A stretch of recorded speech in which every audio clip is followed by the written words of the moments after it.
l'Espagne a pris une décision politique majeure, rare en Europe. Régulariser près de 500 000 migrants sans papier présents sur son territoire. Une annonce qui a immédiatement suscité des réactions contrastées. Soutien chez certains, incompréhension chez d'autres. Mais pour Madrid, ce choix répond à une réalité concrète et urgente. Cette mesure s'inscrit dans un contexte migratoire européen tendu. De nombreux pays renforcent leurs frontières et durcissent leurs lois. L'Espagne, elle, adopte une approche différente, moins idéologique selon le gouvernement, plus pragmatique et tournée vers les besoins internes du pays. Contrairement à ce que certains affirment, il ne s'agit pas d'une ouverture des frontières. Les migrants concernés sont déjà en Espagne, parfois depuis plusieurs années. Ils vivent, travaillent, consomment, mais sans statut légal, donc sans droit complet. Le gouvernement espagnol part d'un constat simple. Ces personnes participent déjà à l'économie, souvent dans les secteurs les plus pénibles, mais elles restent invisibles pour l'administration, une situation jugée inefficace et dangereuse. Car l'économie espagnole dépend fortement de cette main-d'œuvre. Agriculture intensive, bâtiments, restauration, services à la personne, des secteurs en tension permanente. Dans les campagnes agricoles du Sud, les exploitants tirent la sonnette d'alarme. Sans travailleurs migrants, les récoltes ne sont pas assurées. Fruits et légumes restent dans les champs. Les pertes économiques se chiffrent en millions d'euros. La régularisation devient alors une nécessité. Même réalité dans le bâtiment. L'Espagne manque de bras pour construire. Or, la demande de logement explose. Les retards s'accumulent. Les entreprises réclament une main-d'œuvre stable et déclarée. Le secteur touristique est lui aussi concerné. Hôtels, restaurants, stations balnéaires. Dans un pays qui accueille des dizaines de millions de visiteurs chaque année. Sans travailleurs migrants, toute la chaîne touristique serait fragilisée, avec un impact direct sur la croissance. Face à cette situation, Madrid a choisi d'agir, plutôt que de multiplier les expulsions, ou de maintenir une économie parallèle. Le gouvernement préfère intégrer et réguler, un choix assumé politiquement. Cette régularisation repose sur des critères stricts. Ancienneté de résidence prouvée, contrat de travail ou promesse d'embauche, absence de condamnation pénale grave. Chaque dossier sera examiné individuellement. Les autorités insistent sur un point central. Il ne s'agit pas d'une amnistie générale, ni d'une régularisation automatique, mais d'un processus administratif encadré, avec des contrôles renforcés. Pour Madrid, cette décision répond aussi à un défi démographique. La population espagnole vieillit rapidement. Le taux de natalité est très bas.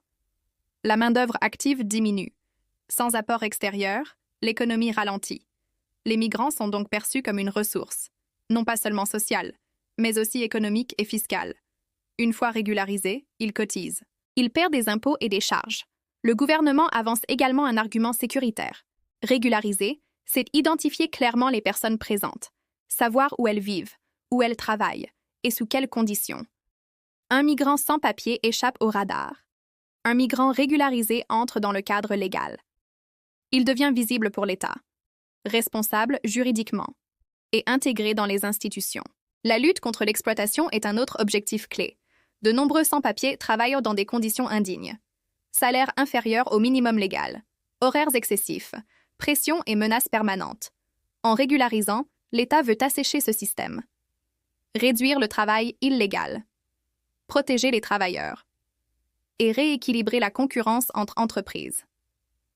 Un enjeu économique majeur. Mais la décision ne fait pas l'unanimité. L'opposition de droite dénonce un mauvais signal. Selon elle, cette mesure encouragerait l'immigration irrégulière et affaiblirait le contrôle des frontières. Un argument récurrent dans le débat. L'extrême droite va plus loin. Elle parle d'un appel d'air migratoire, d'une menace pour l'identité nationale et d'un risque sécuritaire accru. Des accusations rejetées par le gouvernement. Madrid répond avec des chiffres.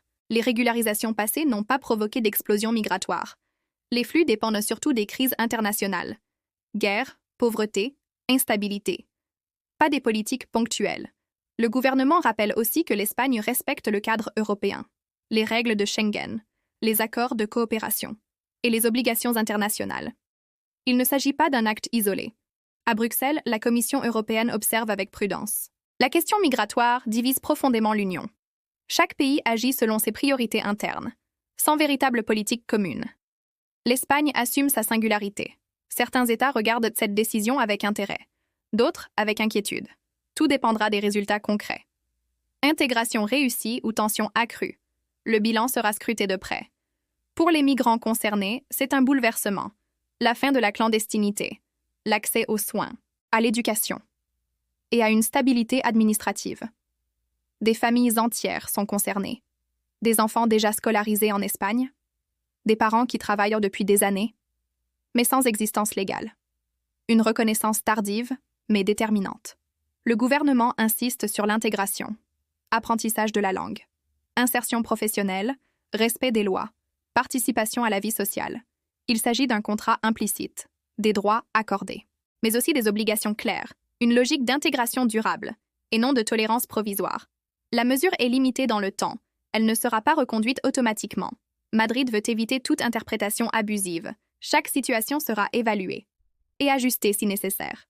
Le gouvernement promet un suivi rigoureux, des indicateurs économiques, sociaux et budgétaires, pour mesurer l'impact réel. Les syndicats soutiennent majoritairement la décision. Ils y voient une protection des travailleurs et une lutte contre le dumping social. Les employeurs y trouvent aussi un intérêt, une main-d'œuvre légale et stable. Dans la société espagnole, le débat reste vif, entre solidarité et inquiétude, entre pragmatisme et peur du changement. Mais la discussion est ouverte et assumée publiquement. Cette régularisation pourrait marquer un tournant dans la manière de gérer l'immigration, moins émotionnelle, plus structurelle, plus réaliste, selon Madrid. Elle pose une question plus large à l'Europe. Peut-on se passer des migrants? Peut-on ignorer leur présence? Ou faut-il les intégrer pleinement? L'Espagne a tranché. Un choix politique fort, risque calculé, mais assumé, dont les effets seront observés, bien au-delà de ses frontières.